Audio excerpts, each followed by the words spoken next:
Good morning mga kadamo.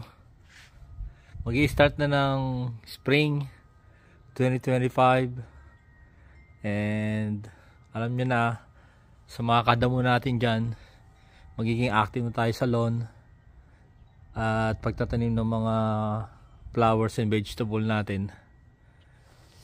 Pero mga idol, meron akong problema kasi last year wala pa kaming electric. So lahat ng vehicle namin nasa driveway. So ito yung ayos ko from last year. Nandito yung mga gamit ko sa lawn and garden care. Meron akong dirty kitchen dito sa left side. Nakita nyo doon mga kaldero natin. Which is paglabas mo ng door, nandun ka na.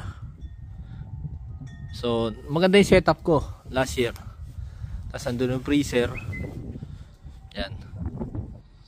Ngayon ang problema, how will I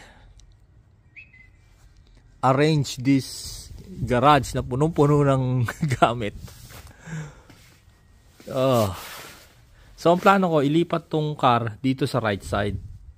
Kasi pag nasa gitna siya, when you go outside from that door, block ka na agad.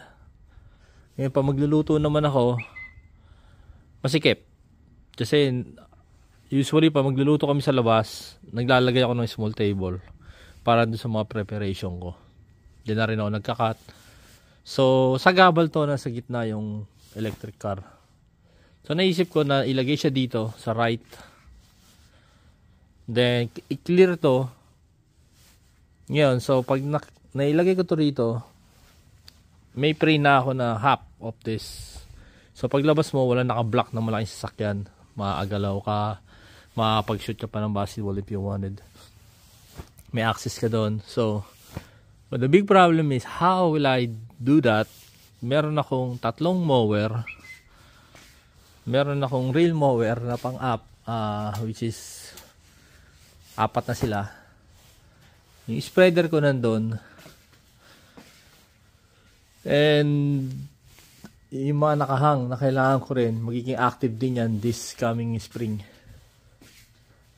Tapos ito masasagi pa yung harapan, so I need to move that also, including this.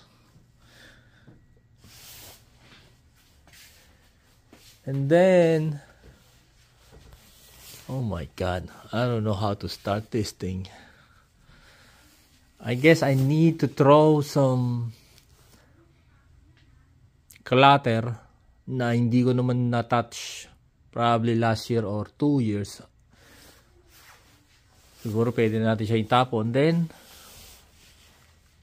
ito ilalagay ko doon.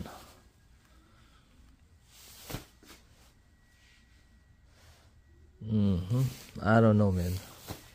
Pero yun ang plano today, because hindi kami makagalaw dahil mag-i-start na ako ng lawn, and mag-i-start na rin kami magluto sa labas dahil hindi na naman ganong kalamigan. So pwede na kami mag-stay sa garage. Tsaka of course spring and summer, paborito namin tumambay sa garage. But with that vehicle na nasa gitna, you cannot set up your chairs because it was blocked already. So wala akong shed sa likod, wala akong paglagyan. Then dito rin kami naglalaban ng mga beddings ng pet namin. So I have to make a space also for the outside laundry. Okay. Siguro magta-timelapse tayo, panoorin natin kung paano ko gagawin to. Then let's see, wala akong talagang finish idea. Siguro mag-move lang ako ng mag-move until I figure it out. Alam niyo yun? So yun, let's go.